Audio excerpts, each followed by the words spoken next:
Swastiastu Semeton Dewata. Kembali lagi di channel YouTube Dewata Expose. Kali ini kita sedang melihat sebuah karya ogoh-ogoh dari Seka Teruna Teruni Dwi Putra Banjar Tegal Agung Pemecutan. Judul dari ogoh-ogoh ini yaitu Duh Ratnayung.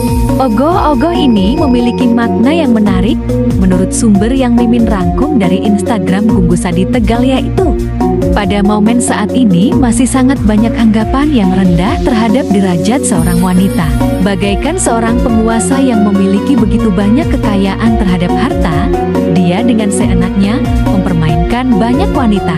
Hal ini juga tidak terlepas dari seorang yang kurang mampu dengan keterbatasan yang dimilikinya. Dia ingin memuaskan nafsu dengan melakukan ruda paksa terhadap wanita. Bahkan banyak juga seorang anak yang berani membentak dan melawan ibunya sendiri.